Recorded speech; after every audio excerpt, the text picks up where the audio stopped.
এই দেখেন, এই যে এইটা, এই টিস্যু পেপার, এটা এমনি টান দিলে এই যে খুলতে খুব সহজ, এটা আরামসে বের হয়, ঠিক না? কিন্তু এই যে এখানে একটা পলিথিন আছে, দেখছেন নি, এইটা আমি টান দিলে খুলে না, এটা টাইম না ছিঁড়তে হয়, টান দিয়ে দিয়ে কি করতে হবে, টুকটুক করে ছিঁড়তে হয়। এই আল্লাহ তাআলা কোরআনে বলছে, নবীজি হাদিসে ব্যাখ্যা করে বুঝাইছে, আজরাইল এই নাফরমানদের এই রুহু কণ্ঠনালী থেকে এরকম টাইনা ছিন্ন ভিন্ন করে বের করবে। এ কারা তারা? তারা কারা? কোরআন শরীফ আল্লাহ সরাসরি বলছে, ফালা সাদ্দাকা ওয়ালা সাল্লা, ওরা যারা আমাকে বিশ্বাস করে নাই, ওয়ালা সাল্লা, এবং নামাজ আদায় করে নাই। আল্লাহ বলছে, তোর কলজা ছিঁড়ালাম, তোর কলজা ছিঁড়ে ফেলবো, তোর রুহু ছিঁড়ে ফেলবো আজরাইল দিয়ে, মনে রাখিস। এখন ভাত খাও, দুনিয়া ভোগ করো, দুনিয়া বেঈমানও ভোগ করো, দুনিয়া জানোয়ারও ভোগ করে, দুনিয়া কুকুর বিড়ালও কি করে, ভোগ করে। আল্লাহ আমাদেরকে বুঝ দান করে। এজন্য আল্লাহ তাআলা বলছেন, মন্দ প্রজন্ম হচ্ছে তারা যারা নামাজ নষ্ট করে। এখন নামাজ নষ্ট করে মানে কি? বললাম যে নামাজ পড়ে না, এটা না, নামাজ পড়ে কিন্তু কি করে? তিন শ্রেণী।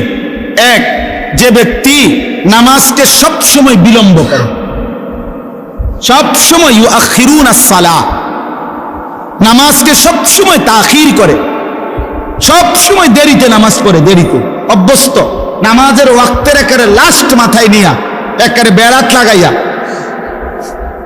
এটারে একেবারে শেষ মাথাত নিয়ে কি করে নামাজ। নবীজি সাল্লাল্লাহু আলাইহি সাল্লাম হাদিসের মধ্যে আছে, নবীজি তিনবার বলছে, ওই নামাজ মুনাফিকের নামাজ, তিলকা সালাতুল মুনাফিক, ওইটা মুনাফিকের নামাজ, মুনাফিকের নামাজ, মুনাফিকের নামাজ।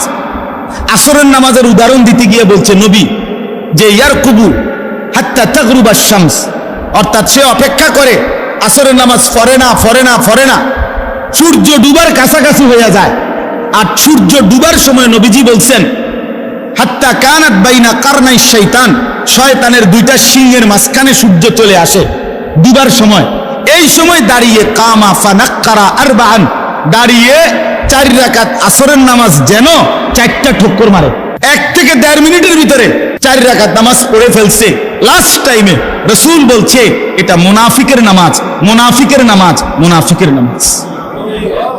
এজন্য নামাজকে নিয়মিত বিলম্ব করা, নামাজকে নিয়মিত দেরি করে পড়া, এটা মন্দ লোকের আখলাক, এই যে আল্লাহ বলছে।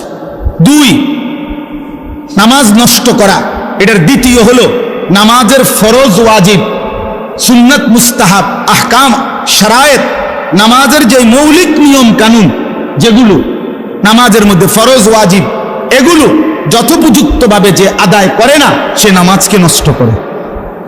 ঠিকমতো রুকু দেয় না, রুকুর থেকে সোজা হয়ে দাঁড়ানো ওয়াজিব, উনি একটু উঠতেই নিচের দিকে জায়গায়, এমন ভদ্রলোক নাই।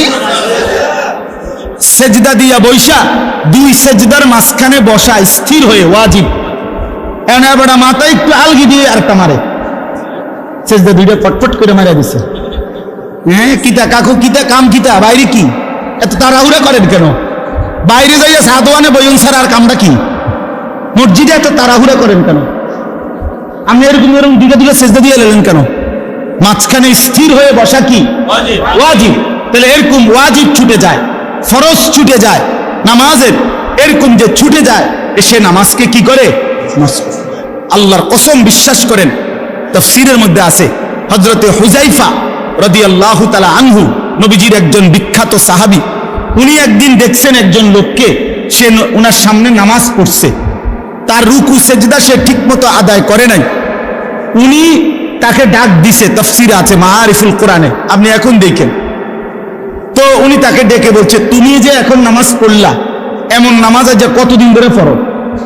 ওই লোক বলছে, আজকে 40 বছর ধরে আমি এভাবেই নামাজ পড়ি।